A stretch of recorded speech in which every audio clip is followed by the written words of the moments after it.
Pakinggan natin ngayon ang salita ng Diyos ukol sa mga bata.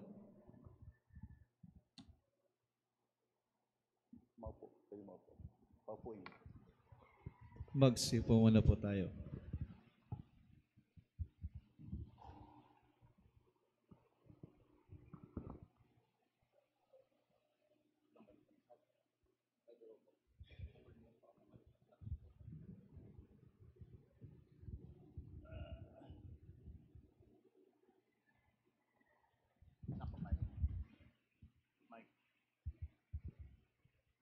Mike, ito, mamatay yan, mamatay.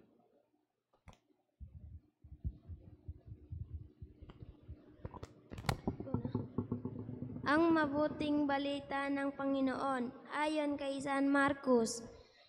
May nagdala ng mga bata kay Jesus upang hilingin ipatong niya sa mga ito ang kanyang kamay. Ngunit pinagkaan sila ng mga alagad. Nagalit si Jesus nang makita ito at sinabi sa kanila, "Pabayaan ninyong lumapit sa akin ang mga bata. Huwag ninyo silang sawayin sapagkat sa mga katulad nila naghahari ang Diyos. Ito ang tandaan ninyo. Ang sinumang hindi tumanggap sa paghahari ng Diyos tulad ng isang maliit na bata ay hindi mapapabilang sa mga pinaghaharian niya." At kinalong ni Jesus ang mga bata, ipinatong ang kanyang mga kamay kanila at pinagpala sila. Ang mabuting balita ng Panginoon. Pinupuri ka namin, Panginoong Hesukristo.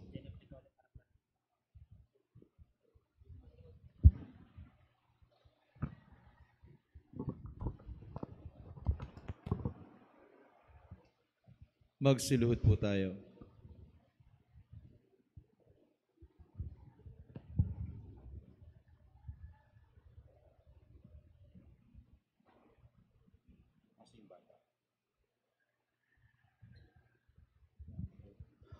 Paghahandog ng mga bata, babasahin ng isang batang babae.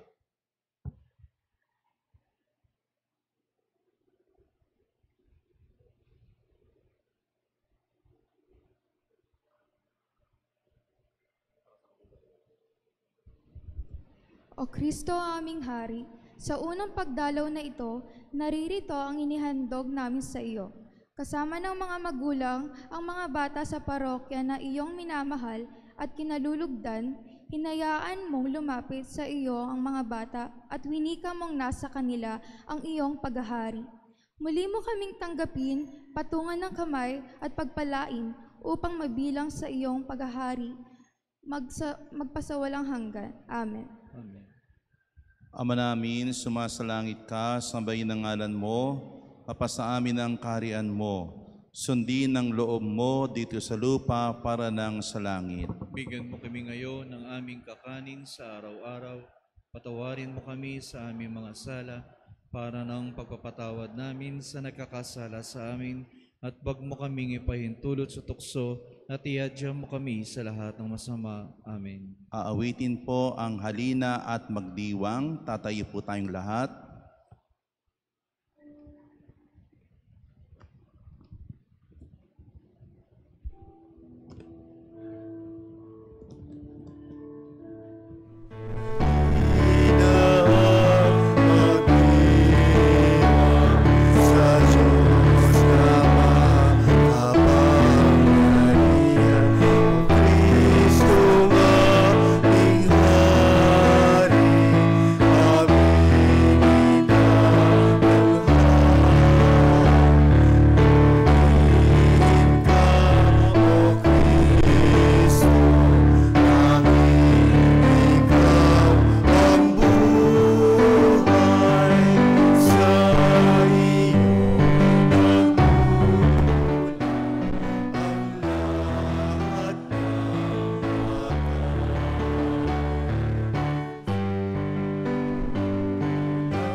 Pakinggan natin ngayon ang bilin ng Panginoon sa kabataan. Magsiupo po tayo.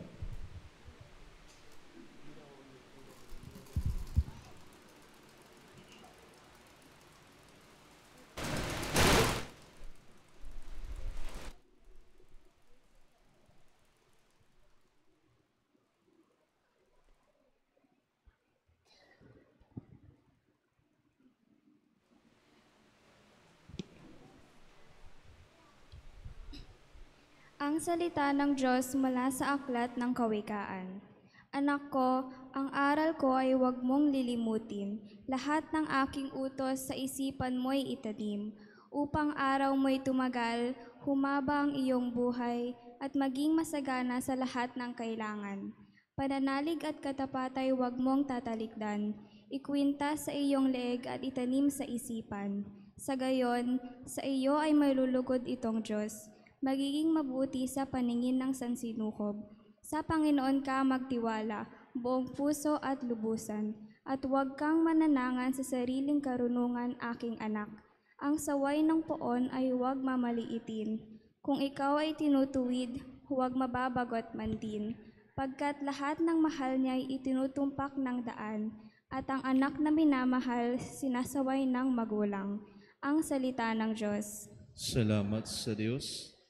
Paghahandog ng kabataan, babasahin ng kabataang lalaki. Magsiluhod po tayo.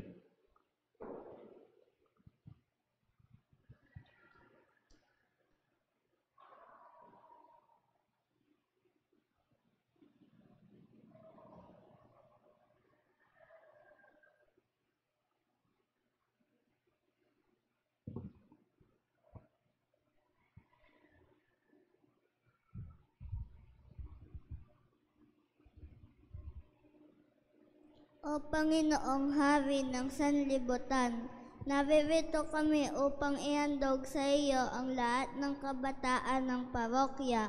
Minsan ikaw rin ay naging isang kabataan.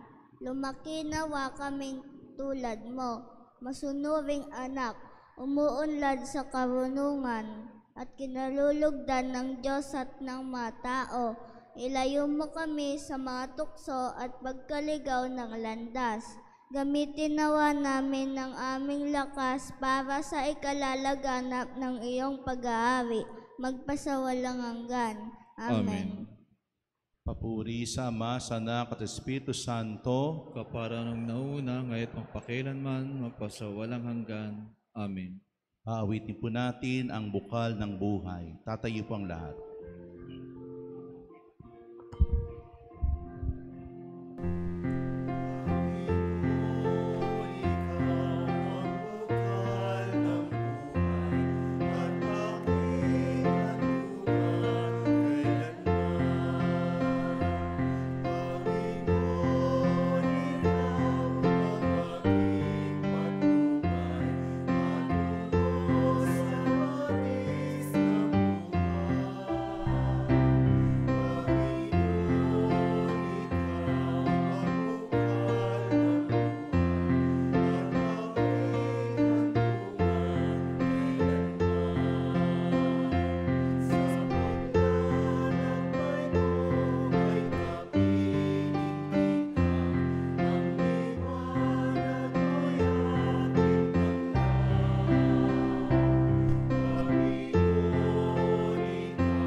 Pakinggan natin ngayon ang pagsahabili ni Jesus sa kanyang ina kay San Juan na kinakatawan nating lahat.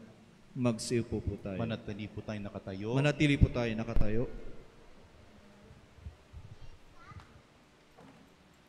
Ang mabuting balita ng Panginoon ayon kay San Juan. Papuri sa iyo, Panginoon. Nakatayo sa tabi ng krus ni Jesus ang kanyang ina at ang kapatid na babae nitong si Maria na asawa ni Cleopas. Naroon din si Maria Magdalena. Na makita ni Jesus ang kanyang ina at ang minamahal niyang alagad sa tabi nito, kanyang sinabi, "Ginang, narito ang iyong anak. At sinabi sa alagad, narito ang iyong ina. Mula noon, siya'y pinatira ng alagad na ito sa kanyang bahay. Ang mabuting balita ng Panginoon. Pinupuri ka namin, Panginoong Hesukristo. Paghahandog ng kababaihan, babasahin ng isang babae. Magsiluhod po tayo.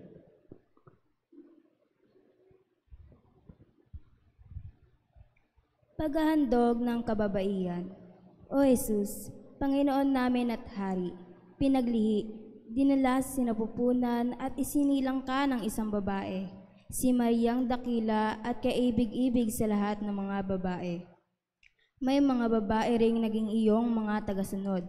Isang babae rin, si Maria Magdalena, ang unang nagbalita ng tagumpay ng iyong muling pagkabuhay. Ikarangal nawa namin ang aming pagiging babae, pagiging ina at pagiging alagad mo. Isugo mo kami na maipahayag sa aming mga tahanan, kapitbahayan at sambayanan. Tulad ni Maria at ng mga banal na babae sa banal na kasulatan, ang iyong dakilang paghahari magpasawalang hanggan. Amen. Aba, Ginoong Maria, napupuno ka ng grasya. Ang Panginoon Diyos ay sumasayo. Buot kang pinagpala sa babaeng lahat at pinagpala naman ang iyong anak na si Jesus. Santa Maria, Ina ng Diyos, ipanalangin mo kami makasalanan, ngayon at kung kami mamamatay. Amen. Aawitin, O Kristong Haring Marangal. Tatayo pong lahat.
Pakinggan natin ngayon ang aral ng Diyos mula kay San Pablo ukol sa kalalakihan.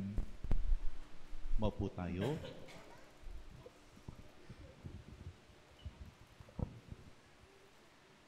Ang salita ng Diyos mula sa sulat ni Apostol San Pablo sa mga taga-Epeso. Mga lalaki, ibigin ninyo ang inyong asawa, gaya ng pag-ibig ni Kristo sa simbahan. Inihandog niya ang kanyang buhay para rito, upang ang simbahay italaga sa Diyos, matapos linisin sa pamamagitan ng tubig at ng salita. Ginawa niya ito upang mahirap sa kanyang sarili ang simbahan. Marilag, banal, walang batik at walang anumang dungis o balukot. Dapat mahalin ng mga lalaki ang kanilang mga asawa, tulad ng sarili nilang katawan. Ang lalaking nagmamahal sa kanyang asawa ay nagmamahal sa kanyang sarili. Walang taong namumuhi sa sarili niyang katawan, bagkus ito'y pinakakain at inalagaan. Gaya ng ginawa ni Kristo sa simbahan, tayo'y mga bahagi ng kanyang katawan. Ang salita ng Diyos. Salamat sa Diyos. Paghahandog ng kalalakihan, babasahin ng isang lalaki. Magsiluhod po tayo.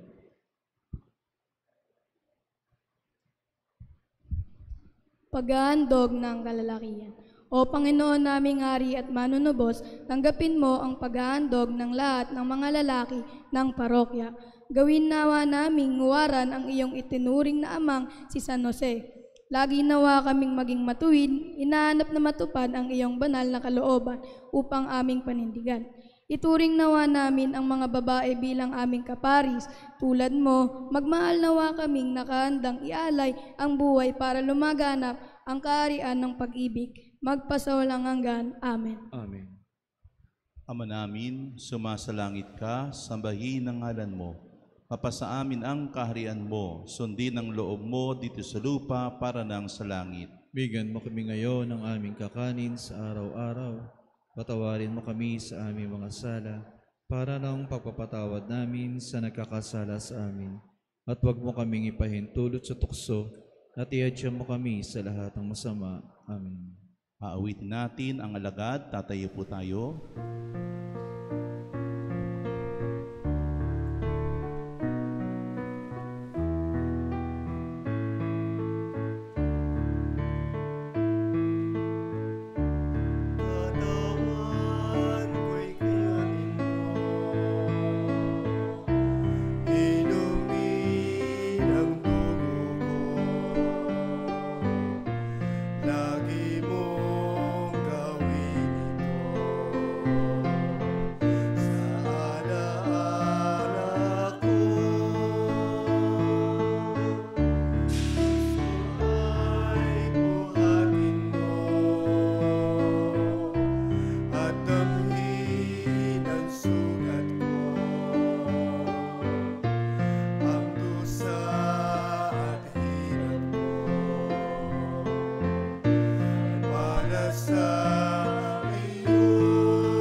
Ang mabuting balita ng Panginoon ayon kay San Juan.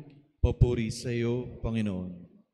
Ang kumakain ng aking laman at umiinom ng aking dugo ay may buhay na walang hanggan, at muli ko siyang bubuhayin sa huling araw. Sapagkat ang aking laman ay tunay na pagkain at aking dugo ay tunay na inumin. Ang kumakain ng aking laman ay nananahan sa akin at ako sa kanya. Gayon din naman ang sinumang kumakain sa akin ay mabubuhay dahil sa akin. Ito ang pagkain bumaba mula sa langit. Ang kumakain nito'y mabubuhay magpakailanman. Hindi ito katulad ng kinain ng inyong mga magulang sa ilang. Namatay sila, bagamat kumain yun.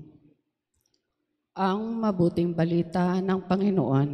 Pinupuri ka namin, Panginoong Hesukristo. Paghahandog ng mga pari, relihiyoso at seminarista. Magsiluhod po tayo. Paghahandog ng mga pari, relihiyoso at seminarista. Jesus, ang mga pari, relihiyoso at seminarista sa bansa ay naghahandog ng kanilang sarili sa iyo. Lahat ng iyong itinatalaga upang maglingkod sa tanging paraan sa iyong dambana.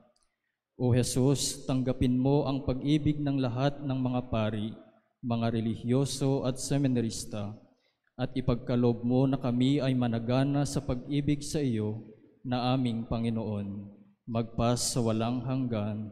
Amen. Ama namin, sumasalangit ka, sambahin ang ngalan mo. Mapasa amin ang kaharian mo, sundin ang loob mo dito sa lupa para nang sa langit. Bigyan mo kami ngayon ng aming kakanin sa araw-araw. Patawarin mo kami sa aming mga sala, para ng pagpapatawad namin sa nagkakasala sa amin. At huwag mo kaming ipahintulot sa tukso, at iadya mo kami sa lahat ng masama. Amen. Aawitin po natin ang handog na tagapagligtas. Manatili po tayo nakaluhod.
Mga kapatid, dumating na tayo sa wakas ng ating posisyon at ang pagpaparangal sa Panginoong Hari ng Sanlibutan. Dumalangin tayo para sa kapayapaan, lalo na ang ating bansa, at ialay ng buo nating angkan ang parokya ng Heart of Jesus and Mary sa Panginoong Hari ng Sanlibutan. Paghahandog kay Kristong Hari. Jesus na maibigin, tagapagligtas namin, inihahandog sa iyo ang buong buhay ng mga namamanatang nakaluhod sa iyong harapan sa pagtatalaga ng sarili sa puso mong mahal. Kapuri-puri ka, Hari naming mahal. Kawaan mo ang mga hindi pa nakakakilala o tumatanggi sa iyong pagsinta. Sa iyong pag-ibig, akitin mo sila. Kapuri-puri ka, Hari naming mahal. Maghari ka sa lahat ng tapat sa iyo at gayon din sa mga taksil na tao. Ang mga libughang anak ay iyong akaying pabalik sa tahanan ng Diyos Ama sa langit. Kapuri-puri ka, Hari naming mahal. Pagkalooban mo ng katarungan at kaayusan ang lahat ng bansa sa sanlibutan. Panginapatin mong lahat ay magpahayag. Mabuhay ang puso sa aming nagliligtas. Siya ang purihin at ipagdangal magpa sa walang hanggan. Kapuri-puri ka, Hari naming mahal.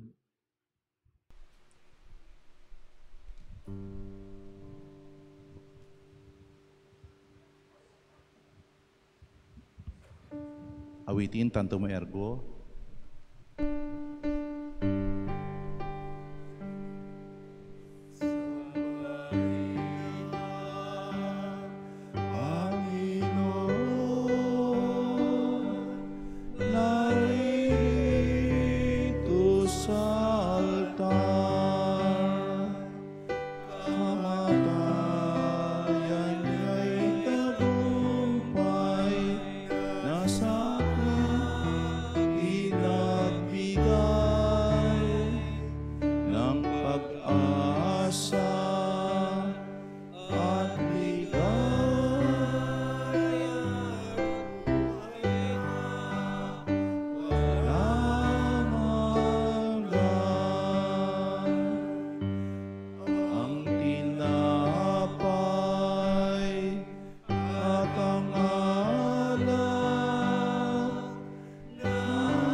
Binigyan mo sila ng tinapay buhat sa langit. Bukal na lahat ng kaligayahan. Manalangin tayo. O Diyos na sa ilalim ng kamanghamangang sakramento, ay iniwan mo sa amin ang alaala ng iyong hirap at sakit. Ipagkalamong sambahin namin ang banal na mahiwagang ng iyong katawan at dugo. Naway lagi naming madama sa aming mga sarili ang bisan ng iyong kaligtasan. Ikaw na nabuhay at naghaharing kasama ng Ama at ng Espiritu Santo, Diyos magpakailanman.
Pagpupuri tayo pong lahat.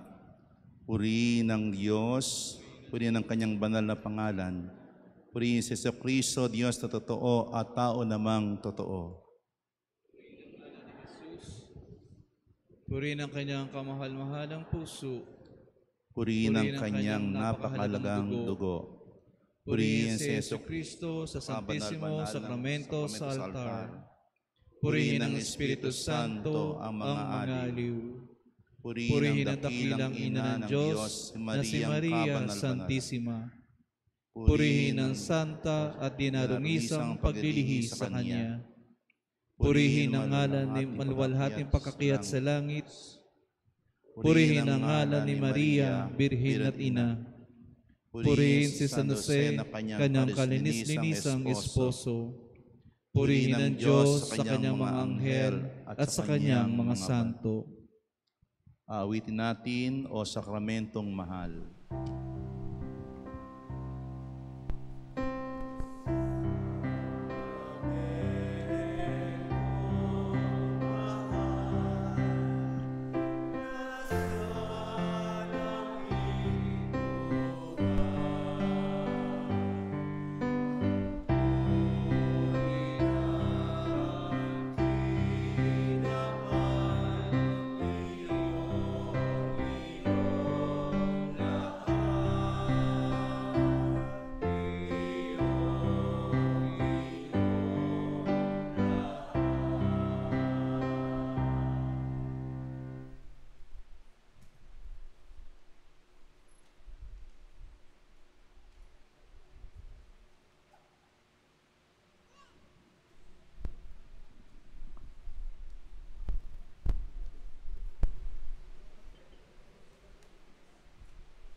Magsitayo na po ang lahat.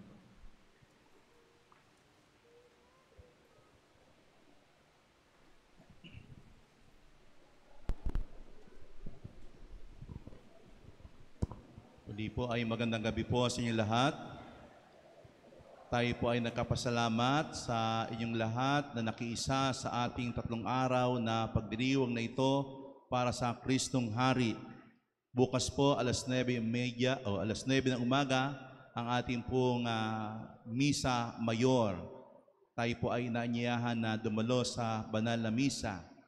Nagkapasalamat din po tayo sa lahat ng mga tahanan o bahay na ating pinuntahan. Ganon din naman sa kapilya ng Holy Spirit, sa mga nag-sponsor po ng ating banal na misa sa 3 gabing ito.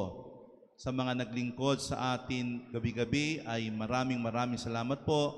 At sa mga gumanap po ngayon at nag-aalay ng kanilang sarili o naghandog ng kanilang sarili, lalo tigit sa paghahandog ay maraming salamat po. Sa SPPC po ng Our Lady of Lourdes sa Hulo, ay tayo ay nagkapasalamat. Palakpakan po natin ang SPPC Hulo. Sa isang taon po ba ay saan naman po? Sino pong SPPC ang sponsor sa susunod na taon? Libo. So mga taga-Libo, kayo naman po ang sponsor sa susunod na taon. Hindi ko po alam kung nag-check si Brother Jonas ng inyong attendance. Meron po bang naka 100%? Sapagkat ang sabi natin, ang bibigyan ng gantimpala ay kung naka 100%. Hindi po yung sinasabi natin na biggest delegation, kundi yung 100%. Kasi po, kung biggest delegation, kawawa naman yung Legion of Mary, sasampu sila, di ho ba? So hindi pwede maging biggest delegation. Ang hangad po natin ay 100%.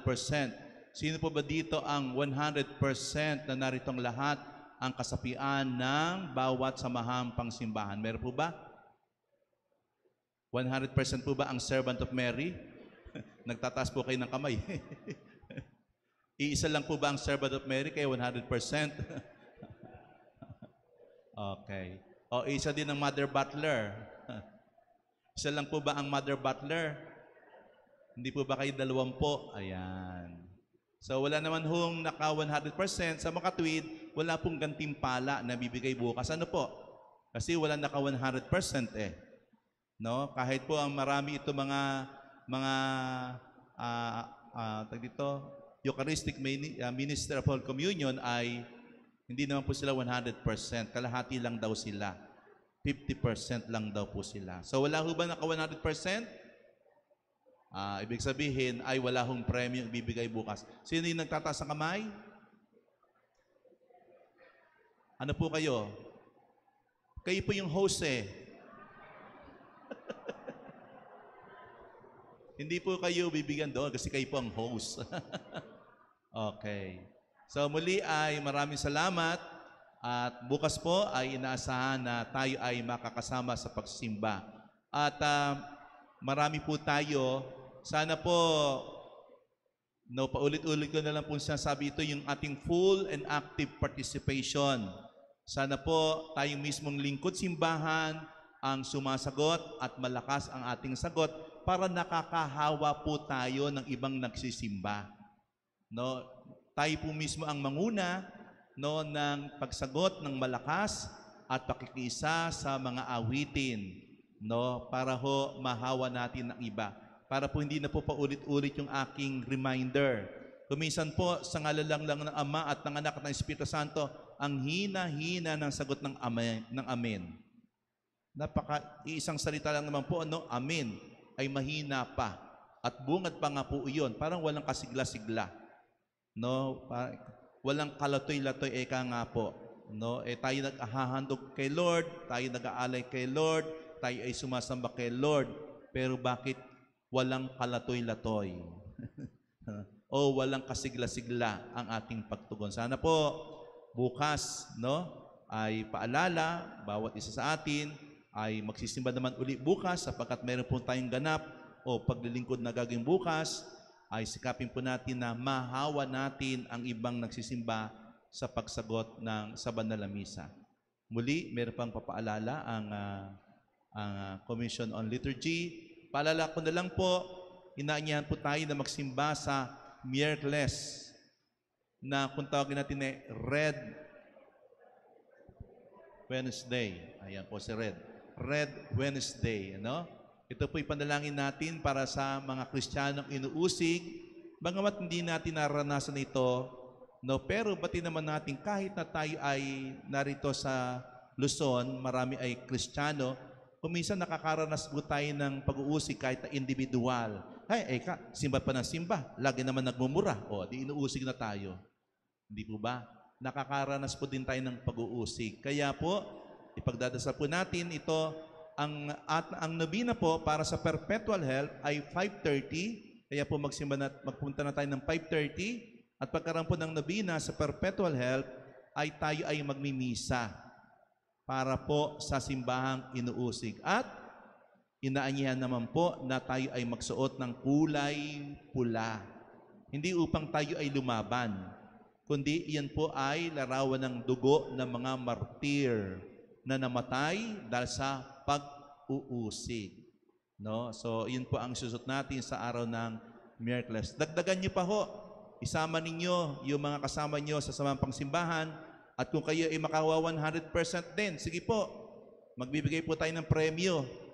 100% po ha, hindi po biggest delegation, kundi 100%. Inuulit po natin, una tigit sa lahat, tayong mga nasa loob na ng simbahan ang dapat ang nangunguna, no?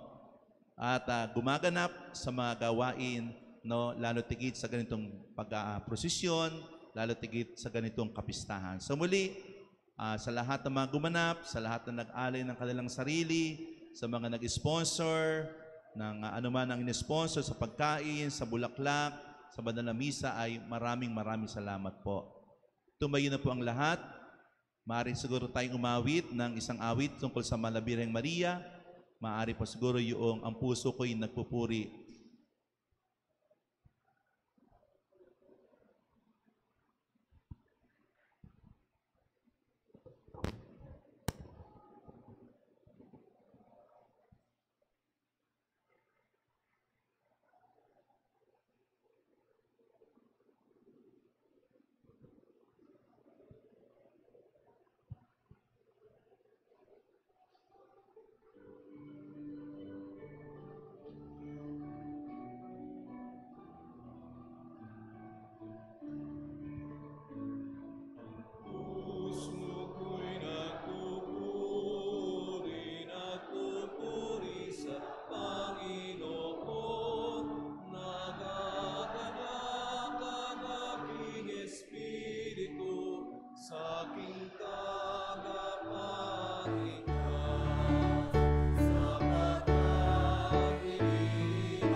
Muli po, palakpakan natin ang Panginoon at maraming salamat po at magandang gabi po sa ating lahat.